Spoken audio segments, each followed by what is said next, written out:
The Rialta Owners Group of America is proud to present another Tech Talk video. The Rialta Owners Group of America is a non-for-profit hobbyist site and group which retains all rights and privileges to this video. Good afternoon and welcome to another Rialta Owners Group of America Tech Talk video. Today I'm in Pendleton, New York, an area just outside of Niagara Falls, which has an agricultural and farming and rural community. And I'm here with Roga member Jamie Gebhard. Jamie Gebhard has a 2001 QD, and she's getting it ready, as so many of us are, for a long winter's nap.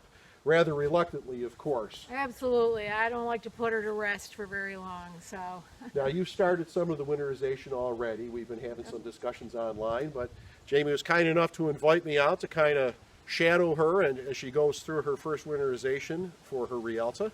And that's what we're going to do today. We're going to go through some of the steps and some of the products that are involved and things that you need to be paying attention to so that you can do it properly. So you ready to get this thing underway? I'm ready to go, yes. All right, let's give it a shot. All right, thanks, Alex.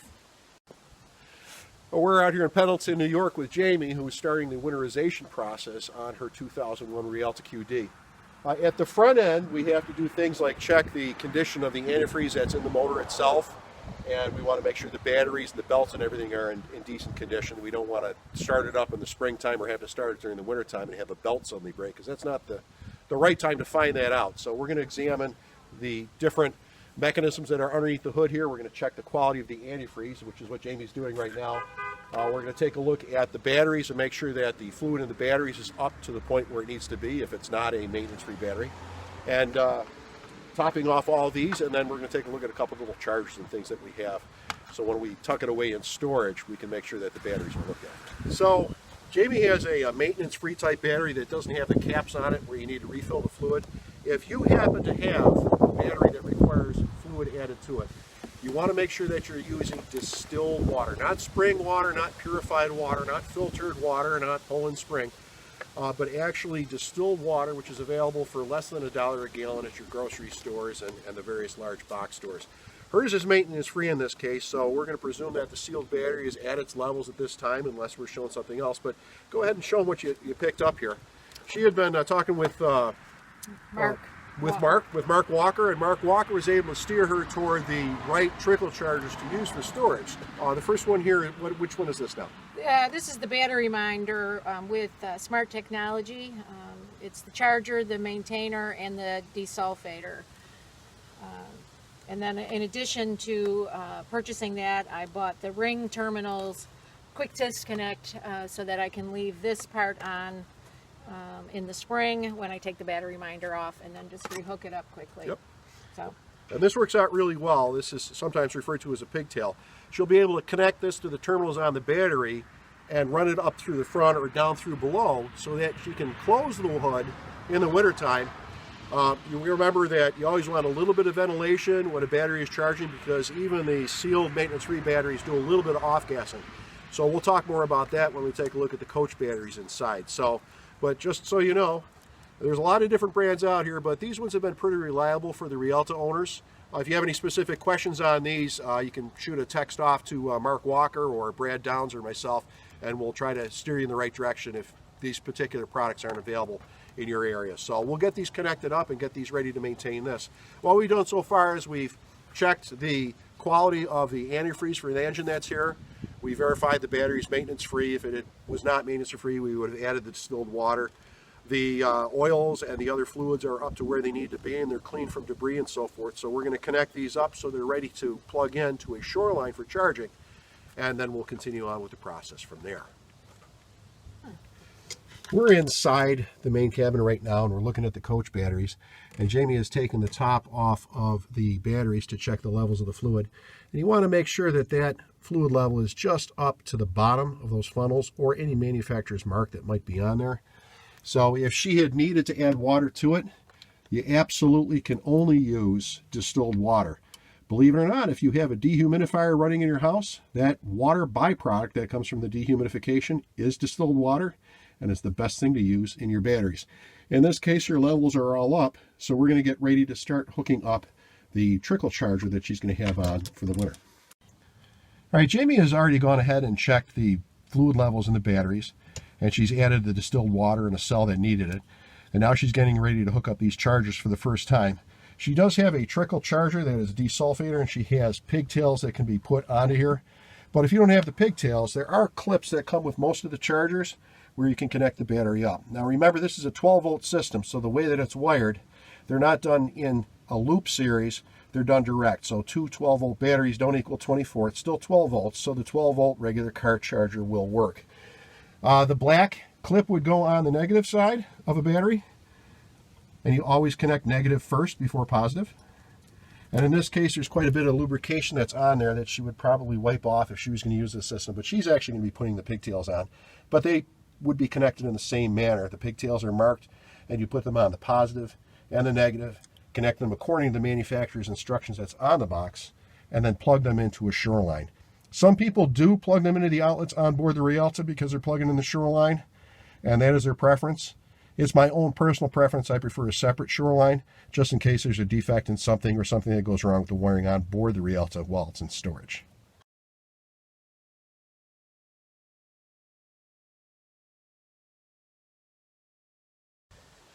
Well, we're still out here having fun with Jamie. We're getting her Rialta ready for the wintertime. And we've already addressed all the concerns as far as underneath the hood and the batteries inside and the trickle charges and so forth, so that we maintain a good charge inside. One of the biggest systems that we need to have addressed is making sure that the plumbing system doesn't freeze. Now, the plumbing system begins here at our fresh water fill and, of course, ends at the gray and the black water tanks.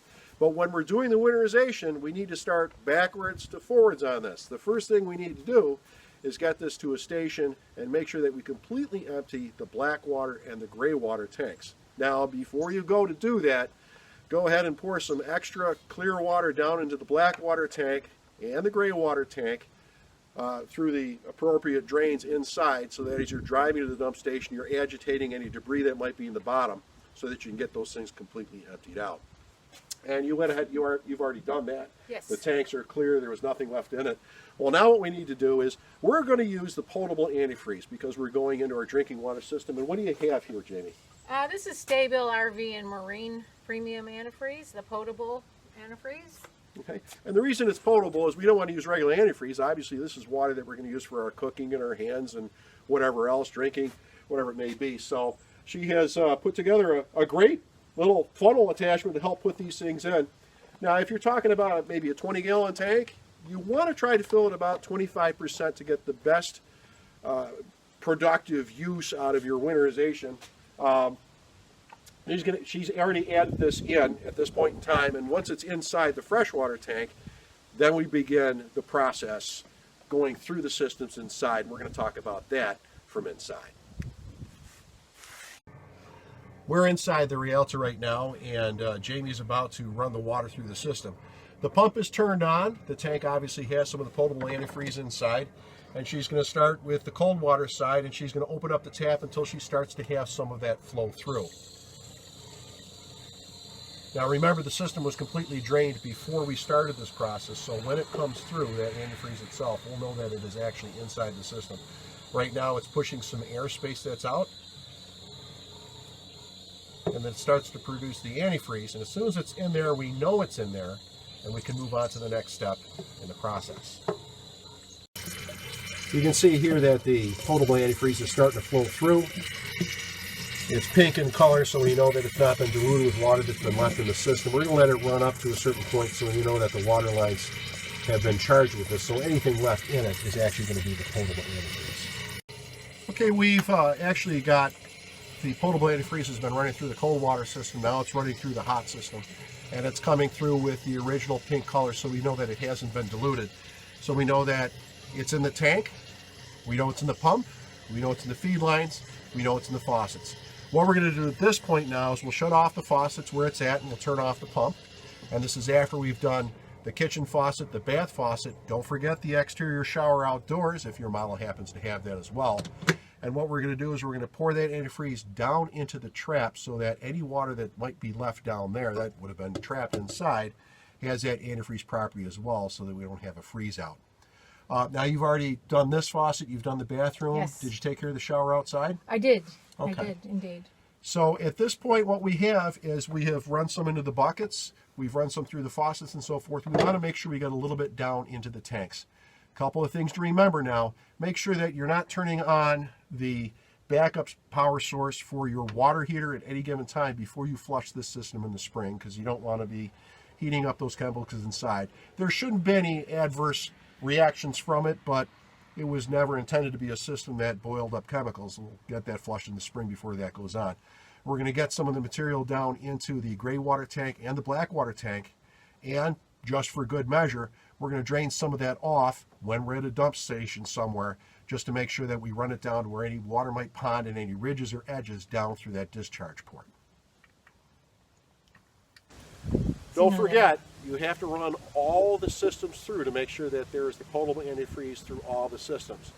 People often forget that an outside shower holds a lot of water in it, and these lines run in an outside wall behind your bathroom surround and are readily frozen in hard freezes and long periods of sub-zero temperatures, and they will break inside the wall. The first time you find out about it is when you pressurize your system in the spring and you wonder why there's water underneath your Rialta and what that funny noise is. It's water spraying all over behind your tub surround where you don't see it inside, but it's getting everywhere, including on the ancillary wiring behind and underneath your closet. Well, we've addressed the engine components, we've addressed the electrical charging system, we've addressed the plumbing systems as well, and there's a couple other things that we'd like to do.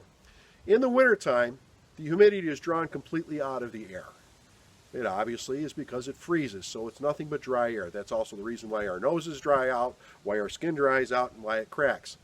Well, there's other substances and components that are susceptible to that as well. And that's our door seals and our window seals. They can dry, they can shrink, and they can crack. So it's a very good idea to do a little bit of dressing to those before we close it down for the winter so that the seals aren't sticking and dry rotting and so forth. Jamie, why don't you tell us what you've done and what you're about to do to this particular window? Well, I bought some, on your recommendation, some silicone lubricant. I happen to get the blaster, and it has the Teflon in it as well. And you spray it, spray a little bit on a rag, and then just hit all the areas where the window is going to touch the rubber. This will help the window from sticking when you go to open them again in the spring. Now, So- where else did you put that on so far? Well, I did all the rubber seals around the coach door. I did the rubber seals around the windows and the door entry into the cab. Anywhere I found the rubber, any kind of a seal is where that would be moved. And in the wintertime, again, because of those dry seals, they can stick to different things. So it's a good idea to do the dressing. You don't need a lot. You just need a little spray on the rag like she's doing, and just dressing that up so that's not there. You may ask the question, well, is this going to wind up on my windows and so forth? Well, obviously when you close these, you're going to have that contact with that silicone. You're either going to have a dry seal on there that could dry rot and stick to the window, or you're going to have a little bit of silicone that you can clean off in the springtime with a little bit of window cleaner. So, all in all, how long does it take to silicone up the seals? Oh, I could do the whole thing in about 15, 20 minutes. It's that easy. One of the other considerations that we have, obviously, since we're storing for an extended period of time, is what is the quality of the fuel going to be? Remember, when there's changes in temperature and humidity, we have the ability to actually collect water in our gas tanks, and water in the gas tanks can also freeze. So there's a series of different products that we can utilize in order to prevent any damage from occurring. What do you have here, Jamie? I bought the Stabil fuel stabilizer. This particular size will treat up to about 80 gallons, which I will not need all of at this point, but You just need to buy 3 more Rialtas with full tanks of there gas. you go. and- There you and go. you'll be good. Or help out 2 other of my friends. So there you go. You can stop by Jamie's house if you need help with winterization, but the deal is you have to leave your Rialta and your keys, registration and title with her, just for safekeeping. That's right. So how much fuel do you have in here right now? I probably have a little less than a half a tank, so we'll go with 3/8 of a tank at this point. Okay, so how many ounces do you think you would add for that then, roughly? being it's a probably 8 gallons, I'm going to put it by between 3.5 and 4 ounces in here to treat that 8 gallons. Just like the plumbing system that we were dealing with inside, where we were running that treatment through the system, we also need to remember to do the same thing with our vehicle. So once the stabilizer is put in, we need to run that vehicle, but not just the vehicle. We need to run other things that run off of that fuel tank, and I'm referring to the generator, because we want that fuel to get into those lines with its treatment inside it, and obviously into the carburetor bowl that's on the generator as well, so that it circulates through the system. So add the appropriate stabilizer, run the vehicle to get it through the gas lines and into the system, and run your generator for a few minutes so that you get that same treated fuel through there so that it stays in good shape when you fire it back up in the spring. So shall we get on this then? Sure.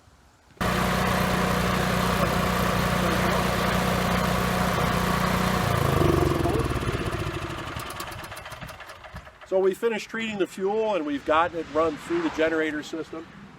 We can see that the filter is clean and it's operating normally and everything seems to be doing what it's supposed to, but the most important thing is that we've gotten some of that treated fuel in through these smaller fuel lines and into the carburetor bowl itself and into the system. Now, using that type of fuel treatment is one option. If you're already having problems with your generator, and you may have seen the video with regards to that, there's another product that we recommend. It's called Seafoam. And what Seafoam will do, when you pour it into your tank, it'll clean off everything inside that it goes through, but it also has worked very well on some of these generators with cleaning the gunk out of the carburetor, so generators that weren't working before are working now. Now, it's primarily meant as a cleaner, but can be used as a winterizing agent. I would say if you're having problems with your generator, use the Seafoam. If you're not, utilize the Sta-Bil as Jamie did. And I think we're about ready to tuck this thing to bed, aren't we? I think we are. What did we cover so far? We covered the electrical system, the plumbing system, the generator, the sealing of the rubber seals. Pretty much everything we can think Everything. of. So Jamie has a cover, and when it's time, and when we're done with the autumn leaves, she may actually cover up and put it away, or she may just sneak off to warmer climates and live in it with the cats and the dogs. But, well, that's what we'd all prefer to do. It depends on whether or not you can get that much time off from work. That's right. So thanks so much again for joining us, and have a great day. A couple other things to keep in mind when you're getting Rialta ready for the wintertime is making sure that you keep the outside out. I'm referring to God's little creatures that tend to sneak into these places during the winter to hibernate or to just keep out of the weather, or maybe even raise a small family. So little things that you can do, like glue traps or repellents in the form of maybe mothballs or moth crystals, appropriate place. These are good ideas to help keep those critters out. To help control a little bit of moisture that may be in there toward the spring, you can use some dries over packs or other such things that you'll find in the household sections in the different big box stores. Any one of these products that's listed to keep the moisture down in closets and basements and so forth is a good idea to add. So as you're going through winterizing your Rialta, keep these things in mind as well. If you don't take care to make sure that these things stay outside, they will be inside when you open it up in the spring. Don't forget, when you're going through, it's not just the window and door seals, but there are seals around your trunk in the back. There's seals around the shower door on the side. But there's other rubber that can deteriorate, and you can't really treat that with silicone. So what I'm referring to is the wipers. And some of the wipers can pull completely out, but some of the series, you cannot extend them out. You don't want to remove the wiper entirely unless you're going to be putting a cover on it, but on the outside of the vehicle. What you'll want to do is you can actually slide a plastic grocery bag over this or a paper grocery bag over this, and then slide it back onto the window. And just remember, in the springtime, just because of the nature of those are more than likely going to be dry rotted. You're going to want to replace those, especially on the front. If you leave them into contact, what they're going to do is they're going to tear and degrade anyways, so in the springtime they're useless. But you might forget about that and turn them on, and by accident that rubber can tear off, and then you're dragging metal directly on your auto glass, which is something we want to try to avoid. So now we've completed pretty much the entire winterization process. How much money would you say you have invested in the winterization of the vehicle? Oh, well, including the battery minders. at this point, probably about $120. About $120 so Yeah. far. And you're looking at getting the paraffin undercoating done Yes. here locally Yes, to absolutely. save on anything. The undercarriage is actually in very good shape. Overall time, if you had, because we know we did it in a couple different steps, you did some stuff, how long would you say the whole process took from start to finish? To do it properly, I would set aside myself at least 2 hours. Okay, Yeah. so 2 hours, and depending on where you're at, $120, $150, and then it's all set for the winter It's all time. set for the winter. Beautiful. So anyways, we've got this one set to go to bed, but she's not going to bed yet. There's still a couple more autumn trips to do. After all, we are in the Northeast, and we are surrounded by some beautiful scenery and a lot of changing leaves and so forth, and I'm pretty sure a couple more road trips can get in there before it's time to tuck it in for the winter time. So for the Rialta Owners Group of America, I'm Alex, and I'm Jamie. and thank you for tuning in, and we'll see you soon. Take care and have a great day.